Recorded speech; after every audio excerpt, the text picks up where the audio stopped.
The rain came down hard on Viron 9 that night. It was not a normal rain. It was thick, heavy drops that hit the ground like stones. The sky had turned black very fast, and thunder rolled across the hills like angry drums. Inside the small human camp, most people stayed in their tents or the main shelter. They listened to the storm and checked their equipment one more time. Ji-woo did not stay inside. She was a biologist. Her job was to study the plants and animals of this new world. She wore a strong rain suit and carried a small light on her helmet. She needed soil samples from the wet ground near the river. The rain made the soil soft and easy to dig. She told herself it would take only 20 minutes. Then she would go back, dry off, and sleep. The camp sat on a flat place between tall trees. The trees had dark purple leaves and thick trunks. Their branches moved in the wind like long fingers. Ji-woo walked carefully. The light from her helmet cut through the rain in a bright line. She heard something. It was a small sound, weak and high, like a baby crying, but not quite. Ji-woo stopped. She turned her head left and right. The sound came again, from lower down, near a pile of broken rocks by the riverbank. She moved closer. The rain hit her face, even through the hood. There was a hole in the ground. It used to be a burrow, but now half of it had fallen in. Rocks and wet dirt covered most of the opening. The crying came from inside. Ji-woo knelt down. She pushed some rocks away with her gloved hands. Her light shone into the dark space. 3 small shapes moved in the mud. They were cubs, not earth cats, but something like them. Their fur was wet and matted, dark gray with faint silver stripes. Each one was about the size of a big house cat on Earth, but their legs were longer, and their ears were pointed and large. Their eyes glowed gold when the light hit them. They looked up at Ji-woo with wide, scared eyes. One tried to stand but slipped in the mud. Another pressed against the wall of the burrow and made a tiny, sad sound. Ji-woo's heart hurt when she saw them. She knew the rules. Do not touch native animals. Do not feed them. Do not take them. The Kael'thar were the big predators here. Everyone on the team had seen pictures from the drones. Huge black-furred cats with long fangs and muscles like steel ropes. They ruled this forest. Humans were told to stay far away. First contact had not happened yet. The Kael'thar watched from a distance, but never came close. These cubs had no mother. Ji-woo looked around. No big tracks in the mud. No scent of an adult Kael'thar. A rock slide must have killed the mother. The burrow was crushed. The cubs were alone, cold, and hungry. If she left them, they would die before morning. She took a deep breath. "I'm sorry, Rules," she whispered to herself in Korean. "But I can't leave you like this." She opened her backpack. She pulled out her thermal blanket. It was thin but warm. She spread it on the ground next to the hole. Then she reached in carefully. The first cub hissed and swiped with tiny claws, but it was too weak to hurt her. She wrapped it gently and lifted it out. It was very light. She felt its heart beating fast against her hand. One by one, she took them out. The second cub mewled and tried to climb her arm. The third one just shivered and let her hold it. Their fur was soft under the wet mud. They smelled like wet leaves and warm milk. Ji-woo wrapped all 3 in the blanket and held the bundle against her chest. The rain kept falling, but the blanket kept them dry enough. She started walking back. The camp was quiet when she reached it. Most lights were off. Only the small lamp outside the main shelter glowed yellow. Ji-woo went straight to her own tent at the edge of the camp. It was small, just for one person, with a sleeping mat, a heater, and her work table. She unzipped the door fast and slipped inside. She closed it behind her. The cubs were still shaking. Ji-woo turned on the small heater. Warm air filled the tent slowly. She put the bundle on her sleeping mat. Then she took off her wet rain suit and boots. She sat on the floor and opened the blanket. The three cubs looked up at her.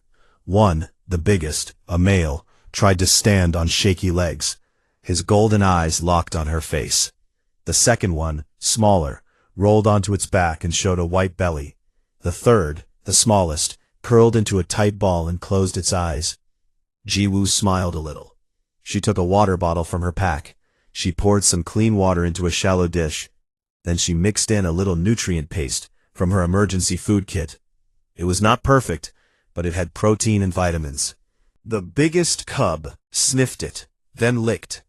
Soon all three were eating hungrily. Their rough tongues made soft sounds against the spoon. When they finished, they climbed onto her lap.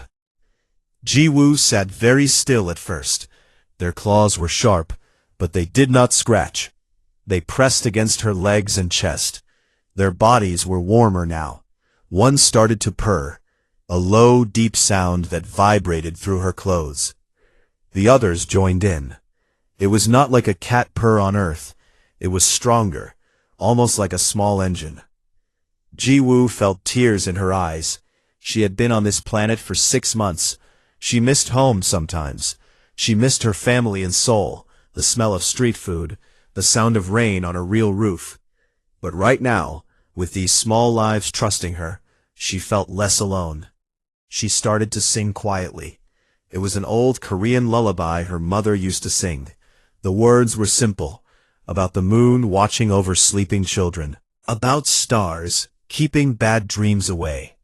Her voice was soft. The cubs listened. Their ears turned toward her. The purring grew louder. After some time, they slept. Jiwoo did not move for a long while. She watched their small chests rise and fall. She thought about tomorrow. She would have to tell someone. Maybe Minseo. Minseo was her friend. She would understand. But the others, Doyun and Hajun, they followed rules more strictly, and the Kael'thar adults were out there somewhere. She looked at the tent wall. Outside, the rain was softer now. The storm was moving away. But Jiwoo knew something bigger was coming. She had taken the cubs. Their scent was on her clothes, on her blanket, in her tent. If their mother was dead, the pride would look for them. The big ones would follow the trail. She touched the biggest cub's head gently. "You are safe tonight," she whispered. "I promise." The cub opened one eye, looked at her, then closed it again. Jiwoo lay down slowly. The cubs curled against her side. Their warmth spread through her. She pulled the blanket over all of them. The heater hummed. The rain tapped on the tent roof like quiet fingers. She closed her eyes.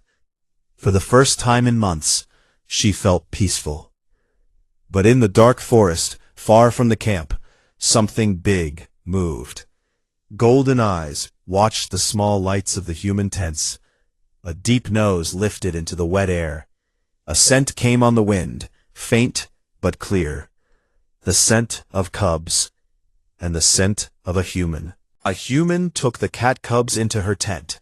At dawn, the alpha noticed them watching the camp. The morning sun came up weak and pale through the purple leaves. The rain had stopped, but the ground stayed wet and shiny. Steam rose from the mud like thin smoke. The human camp looked small and quiet. Tents stood in a neat circle.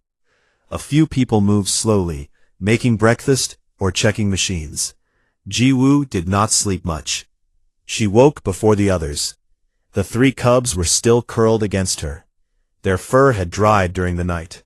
It felt soft now, like warm velvet. The biggest one, the male she thought of as Bomb, opened his golden eyes first. He stretched, tiny claws coming out and going back in. Then he looked at her face and made a small chirp. Jiwoo smiled. She touched his head lightly. "Good morning, little one." She got up carefully so she would not wake the others. She opened a small box of supplies. Inside were more nutrient paste packets and a clean cloth. She mixed fresh food in the dish. The cubs woke up fast when they smelled it. They pushed each other to get to the spoon first. Nari, the smallest female, almost fell over trying to reach. Taeyang, the middle one, licked her ear as if to say, "Wait your turn." Ji-woo watched them eat. They were already stronger. Yesterday, they could barely stand. Now they walked around the tent on wobbly legs. Bomb even jumped at a shadow on the wall. His tail flicked like a whip. She knew she could not keep this secret alone. Ji-woo waited until the camp sounded busy outside. Then she sent a quiet message to Min Seo on her wrist device. "Come to my tent. Alone. Important." Min Seo arrived 5 minutes later. She was tall and quick. She wore scout gear, light armor, and boots that made no sound. She unzipped the tent door just enough to slip inside, then closed it fast. "What is it, Ji-woo? You look strange." Ji-woo pointed to the floor. Min-seo looked down. Her eyes went wide. The 3 cubs stared back at her. Bomb sat up straight like he was guarding something. Nari tilted her head. Taeyang hid halfway behind Ji-woo's leg. "Are those Kael'thar cubs?" Min-seo whispered. Ji-woo nodded. "I found them last night. Their burrow collapsed. No mother. They would have died." Min-seo rubbed her face with one hand. "You know the rules. No interference. The adults will smell them here. They will come." "I know," Ji-woo said, "but I could not leave them." Min-seo looked at the cubs again. Bomb stepped forward slowly. He sniffed the air near her boot. Then he sat down and looked up at her with big eyes. Min-seo let out a long breath. "They are cute. Too cute." Ji-woo smiled a little. "Help me hide them, just for today. I need time to think." Min Seo thought for a moment. Then she nodded. "Okay, but only today. If the pride comes, we tell Ha-jun and Do-yoon. No secrets from the team." They worked fast. Min Seo brought empty supply crates from the storage area. They were strong plastic boxes with lids. She turned 2 of them into a small pen inside the tent. She put soft padding from spare sleeping mats on the bottom. Ji-woo hung camouflage netting over the top, so the cubs could not jump out, but could still see and breathe. They left a small gap for food and water. The cubs explored the new space right away. They climbed the sides, batted at the netting, and chased each other in circles. Their tiny growls sounded like playful thunder. Ji-woo fed them again. Min Seo watched from the door. "They are smart," Min Seo said. "Look how they watch us. They understand more than animals should." Ji-woo nodded. "I think so too. When I sang last night, they listened. Like they knew the sound was for them." Min Seo shook her head. "This is dangerous, Ji-woo. But I get it. I would have done the same." They finished the pen. Ji-woo put fresh water and more paste inside. The cubs settled down to nap. Their bellies were round from eating. Min Seo left first. She checked outside, then slipped away. Ji-woo stayed in the tent. She had patrol duty near her area today, so no one would question why she stayed close. The day passed slowly. Ji-woo worked on her notes. She wrote about the soil samples she never got. She drew quick pictures of the cubs on her datapad. She gave them the names in her mind. Bomb for the brave one, Nari for the gentle one, Taeyang for the bright-eyed one. She did not say the names out loud yet. It felt too real. Around noon, Do-yoon came by. He was the engineer. Short, strong, always fixing things. He carried a toolbox and a friendly smile. "Hey, Ji-woo. You okay? You look tired." Ji-woo kept her voice calm. "Just a bad night. The storm was loud." Do-yoon looked at the tent. "Need help with anything? Heater working?" "It's fine," she said quickly. "Thanks, though." He nodded but did not leave right away. He looked around like he sensed something. "You sure? You've been quiet. Not like you." Ji-woo forced a smile. "I'm good, promise. Du-Yun shrugged. Okay, call if you need me. He walked away. Ji-Woo let out her breath. She went back inside. The cubs were awake now. They played with a small piece of string she had tied to a stick. Nari caught it first and rolled on her back, kicking her legs in the air. Bomb tried to take it. They tumbled together in a ball of fur and tiny growls. Ji-Woo laughed softly. It felt good to laugh. But outside, the forest was not quiet. Far from the camp, deep in the thick trees, the Kael'thar pride moved. Each adult stood taller than a human at the shoulder. Their black fur had silver tips that caught the light. Their eyes glowed like fire in the shadows. They walked without sound. Their paws were wide and soft. Ravok led them. He was the alpha. Old scars crossed his face and shoulders. One ear had a tear in it. His muscles moved under his fur like water under stone. He was the biggest, the strongest, the wisest. Last night the storm had taken one of their own, a female named Lyra. She had been guarding the cubs. When the rocks fell, she stayed to protect them. She did not come back. The pride searched all night. Now in the daylight, Ravok lifted his head. His nose caught something on the wind. A scent. Small, familiar. His cubs. Bomb, Nari, Taeyang. Their smell was weak but clear. Mixed with it was something new. Something strange. No fur, no claws. A sharp, clean smell, like metal and warm skin. Human. Ravok stopped. The pride stopped behind him. He turned his golden eyes toward the flat place where the humans built their strange dens. Small lights moved there. Noises came, low voices, machines humming. The scent trail led straight to that place. Ravok made a low sound in his throat. Not angry, not yet. Curious, careful. One of the younger hunters stepped forward. His name was Koreth. He was fast and brave, but young. Shall we take them back? Koreth asked in their growling language. Ravok looked at him. We watch first. The cubs are alive. That is good. But why are they with the hairless ones? The pride settled into the shadows. They spread out, silent, patient. They would wait for night. Ji-Woo did not know they were there. She played with the cubs all afternoon. She dangled the string. She let them climb her legs. Bomb even licked her hand once. His tongue was rough, like sandpaper. When the sun started to go down, she fed them again. They ate more this time. Their bodies grew fast. Already their legs looked longer. Min-So came back just before dark. She brought a small blanket and some soft toys she made from cloth scraps. They need to stay warm tonight, she said. Ji-Woo thanked her. They sat together for a while. The cubs slept between them. Min-So touched Taeyang's ear gently. If the adults come, she started. I know, Ji-Woo said. We protect them, somehow. Min-So nodded. Together. She left when the camp lights came on. Ji-Woo turned off her lamp. She lay down. The cubs curled against her again. Their purring filled the tent like a soft song. Outside, the forest watched. Ravok lay on a high rock.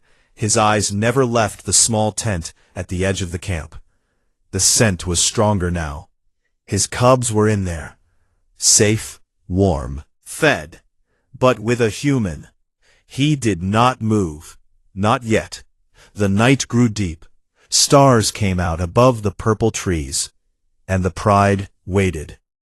A human took the cat cubs into her tent. At dawn, the alpha noticed them watching the camp. The third day started calm. Sunlight came through the purple leaves in soft golden beams. The camp smelled of coffee and warm metal. People talked in low voices. Machines hummed. Everything felt normal. Inside Ji-Woo's tent, nothing was normal. The cubs had grown again overnight. Their legs looked longer. Their fur shone more silver in the light that slipped under the tent flap. Bomb now jumped higher when he played. He could almost reach the top of the crate pen. Nari moved quieter, watching everything with careful eyes. Taeyang still liked to hide, but he came out fast when Jiwoo made the soft clicking sound with her tongue. Jiwoo sat on the floor with them. She had a small ball made from rolled-up socks. She rolled it gently. Bomb chased it first. He pounced hard. The ball bounced off the crate wall. She held it in her mouth and shook her head like she was killing prey. Taeyang watched, then joined in. Soon all three tumbled over each other in a furry pile. Their growls mixed with happy chirps. Jiwoo laughed. It felt warm in her chest. She talked to them in Korean. Simple words. Bum, come here. Nari, sit. Taeyang, good boy. They did not understand the words yet, but they turned their ears. They looked at her face. They learned fast. When she clapped once, they stopped playing and looked at her. When she held up a hand, they sat down. They are like little students, she said softly. Min Seo came in the late morning. She brought more food paste and a small bowl of crushed fruit from the camp kitchen. The fruit was safe for humans and smelled sweet. Any trouble last night? Min Seo asked. Jiwoo shook her head. They slept all night. No crying, no scratching the tent. Min Seo sat down. She watched the cubs eat. Taeyang licked the bowl clean. Then he looked up at Min Seo and made a small trill sound. They like you, Jiwoo said. Min Seo smiled a little. Maybe, but we cannot keep this forever. Ha-jun already asked why you stay in your tent so much. Jiwoo looked down. I know. I need one more day. They are still so small. Min Seo touched her shoulder. One more day, then we decide. She left soon after. Jiwoo played with the cubs again. She taught them to follow her finger. She moved it left, right, up. They watched and copied with their heads. Bomb even tried to bite it gently. Outside the tent, the camp went on. Do-yoon worked on a broken water pump. He whistled while he fixed it. Ha-jun walked the edge of the camp. He carried his stun rifle on his shoulder. He looked at the trees often. Something felt wrong to him. The birds were too quiet today. Night came early. The sky turned deep blue, then black. Stars appeared one by one. The camp lights glowed yellow. People ate dinner in the main shelter. Laughter came from inside. Jiwoo stayed in her tent. She fed the cubs their last meal of the day. They ate slowly this time. Their bellies were full. They played less. Instead, they curled up near her feet. Bomb rested his head on her boot. Nari licked her hand once. Taeyang closed his eyes and purred. Jiwoo felt happy and scared. She heard footsteps outside. Ha-jun's voice came through the tent wall. Jiwoo, you in there? She froze. Yes, she called back. What is it? Perimeter check. Come out for a second. I need to talk. Jiwoo looked at the cubs. They were calm. She covered the pen with the camouflage net. Then she stepped outside. Ha-jun stood there, tall and serious. His eyes scanned the dark trees. Something is watching us, he said. What do you mean? I saw shadows last night. Big ones. Not animals we know. Too big for normal cats. And tonight, the air feels heavy, like eyes on us. Jiwoo tried to keep her voice steady. Maybe just wildlife. This is their planet. Ha-jun shook his head. No, these are smart. They stay hidden. They watch. I think the Kael'thar are closer than we thought. Jiwoo swallowed. What do we do? Stay alert. No one goes out alone after dark. Keep lights on. I will double the patrols. He looked at her tent. You okay in there? You look nervous. I'm fine, she said too fast. Just tired. Ha-jun nodded slowly. Then he walked away. Jiwoo went back inside. She zipped the door tight. The cubs looked up at her. They sensed her fear. Bomb stood up. His ears went forward. Nari made a low sound. Jiwoo sat down. She pulled them close. "It's okay," she whispered. "I'm here." But the cubs did not relax. Their ears turned toward the tent wall. Their bodies went stiff. Then they started to purr. Not the happy purr from before. This was deeper, longer. It came from their chests like a call. Jiwoo's heart beat fast. She listened. Outside, far in the trees, an answer came. A low rumble, deep, powerful. It rolled across the ground like distant thunder. Not loud enough for the whole camp to hear, but close enough for her. The cubs answered again. Their purr calls mixed together, high and clear. Jiwoo put her hand over Bomb's mouth gently. "Shh, quiet." The cubs stopped, but their eyes stayed wide. They stared at the tent wall like they could see through it. Jiwoo turned off the small lamp. Darkness filled the tent. Only starlight came through the thin fabric. She waited. Nothing happened for a long time. Then she heard it. Soft steps, not human boots. These were big, padded paws. They moved slow, careful. They came closer, stopped, moved again. Jiwoo held her breath. The steps circled her tent once, then stopped right outside the door. A nose sniffed the air, loud, wet, close. The cubs trembled, not from fear, from excitement. They wanted to run out. Jiwoo held them tight. The sniffing stopped. A low growl came, not angry, questioning. The growl waited. No answer from inside. Then the steps moved away, slow, back into the trees. Jiwoo let out her breath. Her hands shook. She looked at the cubs. They looked back at her. Their golden eyes glowed in the dark. "They found us," she whispered. Bomb rubbed his head against her arm. Nari pressed close. Taeyeon licked her fingers. Jiwoo hugged them. "I will not let them take you if you don't want to go," she said. "But if they come, we face them together." The cubs curled against her sides. Their purring started again. Soft this time. Comforting. Outside, the pride waited. Ravak stood on a low hill, his golden eyes fixed on the small tent. He had smelled his cubs, alive, strong, happy, and the human scent was all over them. He did not understand. Why would a hairless one take cubs?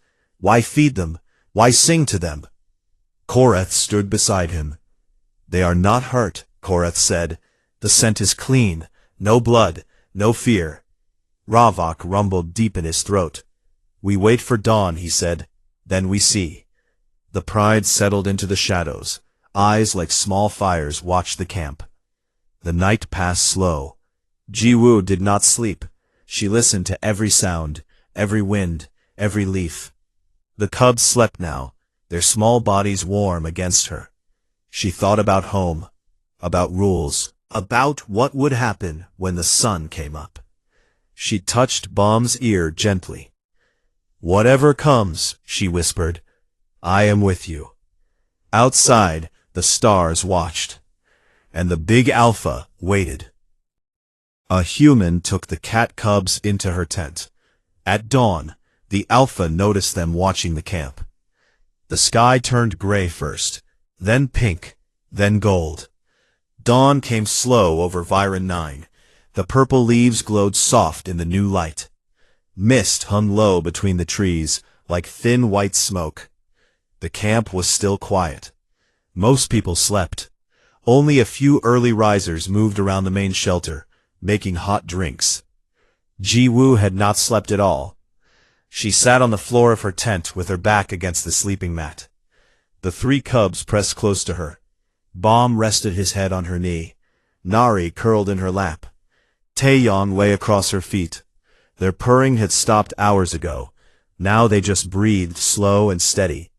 But their ears stayed up, listening. Jiwoo looked at the tent door. The zipper was closed tight. Outside, the world waited. She heard the first sound. A deep breath, big, close. It came from right outside the tent wall. Then another, and another. Many big lungs pulling in air. Jiwoo's heart jumped hard in her chest. The cubs felt it too. Bomb lifted his head fast. His golden eyes went wide. Nari stood up on shaky legs. Taeyong made a small chirp. Then the growl came. Not loud, not angry. Deep and long. It rolled through the ground like far thunder. It shook the tent poles a little. Jiwoo felt it in her bones. The growl spoke one word in their language. The camp's small translation device, left on her work table, picked it up and whispered in Korean, "Come." It was not a question. It was a call. The cubs answered before Jiwoo could stop them. They made high, excited calls, short chirps mixed with purrs. They pushed against the net over their pen. They wanted out. They wanted to run to the voice. Jiwoo held them back gently. "Wait," she whispered. "Please wait." But the growl came again, closer now, right at the tent door. Her legs felt weak. She took a deep breath, then another. She unzipped the door just enough to look out. Dawn light spilled in. And there he was, Ravak. The Alpha stood in the open space between her tent and the trees. He was huge, taller than any man in the camp at the shoulder. His black fur had silver edges that caught the light. Scars crossed his face like old rivers. One ear was torn. His golden eyes burned bright. Behind him, the pride waited. 10, maybe 12 big shapes in the mist. They did not move. They watched. Ravak looked straight at Jiwoo. No weapon in his paws. No teeth shone. Just those eyes. Jiwoo stepped outside. She left the door open. The cubs tumbled after her. They ran forward on long legs. They chirped loud and happy. Bomb reached Ravak first. He rubbed against the Alpha's front leg. Nari followed. Taeyong hesitated, then went too. They circled the big male, tails high, purring so loud it filled the air. Ravak lowered his head. He sniffed each cub one by one, slow, careful. His nose touched their fur. Then he lifted his eyes back to Jiwoo. The camp started to wake. Do-Yun came out of the main shelter first. He saw the big shapes and froze. "Jiwoo." Ha-Jun ran out next. He had his stun rifle in his hands. He raised it halfway. "Everyone back, weapons ready." Minso appeared behind them. She saw Jiwoo standing alone. She saw the cubs. She lowered her own weapon. "Wait," she said. "Look." The other humans gathered. They stood in a half circle. No one spoke loud. They just stared. Ravak ignored them all. He took one step closer to Jiwoo, then another. His paws made no sound on the wet ground. He stopped close enough that she could feel the heat from his body. His head was level with her chest. Jiwoo did not run. Hands open at her sides. No fear in her face, only calm. Ravak sniffed her, long and slow. He smelled the cubs on her clothes. He smelled the milk paste. He smelled the lullaby still on her breath. Then something happened. The Alpha lowered his big head more. He pressed his forehead gently against hers. Just for a second. Fur touched skin. Warm. Soft. A Kael'thar sign. Trust. Pack. Family. Jiwoo felt tears in her eyes. She raised one hand slow. She touched the side of his face. Her fingers brushed the scar near his eye. Ravak did not move away. The cubs chirped louder. They jumped between them, happy.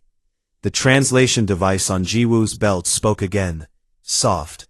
Safe. Thank you. It was not perfect, but it was enough. Ha-Jun lowered his rifle all the way. What just happened? Minseo stepped forward. They're not attacking. Look at the cubs. Do-Yun put his hand on Ha-Jun's arm. Easy. They're talking. Somehow. Ravak stepped back one pace. He looked at his pride. Then, back at Jiwoo. He made another sound. Low. Long.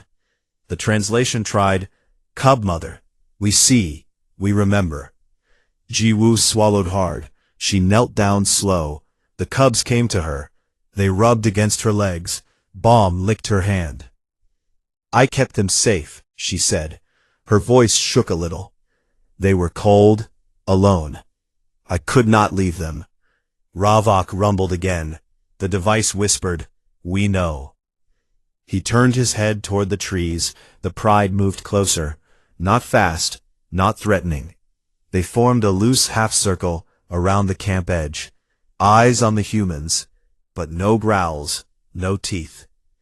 One of the younger Kael'thar, Korith, stepped up.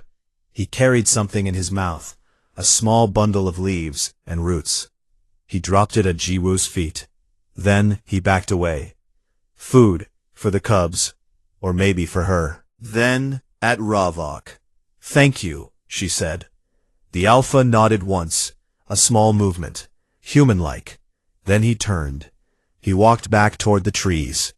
The pride followed, slow, calm. They melted into the mist like shadows. But they did not go far. They stayed at the edge, watching. Jiwoo stood up. The cubs stayed with her. They did not run after the pride. They pressed against her legs instead. Minseo came to her side. "You okay?" Jiwoo nodded. Tears ran down her face now. Happy tears. They didn't take them. Do-yoon walked over. "They accepted you?" "I think so," Jiwoo said. "They called me Cub Mother." Ha-jun looked at the trees. They're still there, watching. Jiwoo smiled small. Good. Let them watch. The camp stayed quiet for a long time. People talked in whispers. They looked at Jiwoo like she was someone new. The cubs played around her feet. Bomb chased a leaf. Taeyong sat on Jiwoo's boot. The sun rose higher. Mist burned away, and the Kael'thar stayed. Not close, not yet, but not gone. Jiwoo knelt again. She hugged the cubs close. "You can go if you want," she whispered to them, "but stay if you want to." Bomb looked up at her. He chirped soft. They stayed. And in the trees, Ravok watched. His golden eyes never left the small human who had saved his cubs. Dawn turned to morning. A new day began. Not with war, with something better. A human took the cat cubs into her tent. At dawn, the Alpha noticed them watching the camp.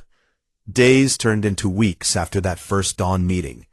The camp on Viren 9 changed slowly. At first, people walked carefully. They spoke in low voices. They looked at the trees often. But no attacks came.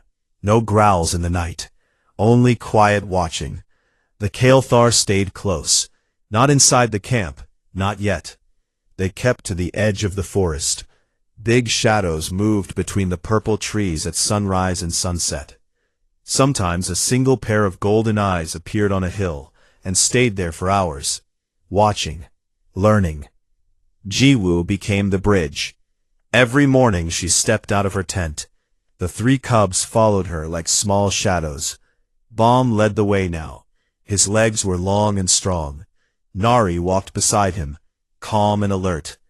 Taeyong still liked to stay near Jiwoo's feet. He would look up at her often, as if checking she was still there.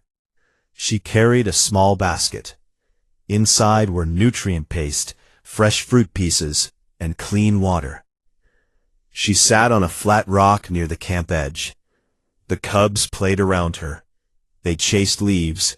They pounced on bugs. They practiced small hunts. After some time, the pride came closer. First, it was one young hunter, Korith. He stepped out of the trees slow. He carried a dead bird in his mouth. Not big, just enough for the cubs. He dropped it a few meters away. Then he sat and watched. Jiwoo did not move fast. She looked at him. "Thank you," she said clearly. Korith tilted his head. Then he left. The next day, 2 came. Then 3. They brought food every time. Fresh meat, roots the cubs liked, herbs that smelled sweet. Jiwoo started to leave things in return. Small metal tools, a shiny spoon, a piece of strong cloth. The Kael'thar took them. They carried them away. One evening, Ravok came himself. He walked straight to the rock where Jiwoo sat. The cubs ran to him. They rubbed against his legs. They chirped happy sounds. Ravok lowered his head. He let them climb on his back for a moment. Then he looked at Jiwoo. She stood up slow. The alpha made a deep sound. The translation device on her belt spoke. Come, see. Jiwoo looked back at the camp. Minso stood there. She nodded once. Go. We trust you. Jiwoo followed Ravok. He led her into the trees. Not far. Just deep enough that the camp lights faded. The pride waited in a small clearing. They sat in a circle. No growls, no teeth. Just quiet eyes. In the middle lay a small pile. Leaves, flowers, soft moss, a gift. Ravok pushed it toward her with his nose. Jiwoo knelt. She touched the flowers. They smelled fresh and clean. For me? Ravok rumbled. For cub mother. Jiwoo felt warm inside. She bowed her head a little. Thank you, all of you. The pride answered with low purrs. It filled the clearing like soft wind. From that day, things grew easier. The Kael'thar started to come into the camp. Not all at once, one or two at a time. They walked slow. They stayed near Jiwoo. The humans learned not to stare, not to raise weapons. Ha-Jun put his stun rifle away for good. Du-Yun made small toys from scrap metal. He rolled them to the cubs. The adults watched. Sometimes they even batted the toys back. Min-So worked with Jiwoo. They made a simple dictionary. Korean words, Kael'thar growls, pictures drawn on datapads. They shared names, places, feelings. The cubs grew fast. Baum became tall and brave. He hunted small animals with the young hunters. But he always came back to Jiwoo at night. Nari learned to climb trees better than most adults. She brought Jiwoo shiny stones as gifts. Taeyong stayed the sweetest. He slept against Jiwoo's leg every night, even when he was big enough to join the pride hunts. Months passed. More humans came to Viren 9. A bigger ship landed. Families, children, new tents. The camp grew. The children saw the Kael'thar and were not afraid. They ran to the cubs, now almost as big as earth leopards. They played together. Human children laughed. Kael'thar cubs chirped. Adults from both sides watched from a distance. Smiles appeared on faces that used to be serious. One day, a small human girl walked up to Ravok. She held out a flower she picked. For you, she said in a tiny voice. Ravok looked down. He sniffed the flower. Then he lowered his head. The girl touched his fur. Soft, careful. Ravok purred, deep and warm. The girl's mother watched with wide eyes. Then she smiled. She felt tears again. The planet changed too. The Kael'thar showed the humans hidden places, caves with clean water, plants that healed cuts, paths through the forest that avoided dangerous animals. In return, humans gave medicine, tools, lights that never went out, warm blankets for cold nights. Jiwoo became known as Cub Mother to everyone. Humans called her that with respect. Kael'thar said it with deep rumbles. Even the new children knew her name. One quiet evening, Jiwoo sat outside her tent. The sun went down slow. Purple sky turned red. Taeyong, now almost full-grown, lay beside her. His head rested on her lap. He purred soft.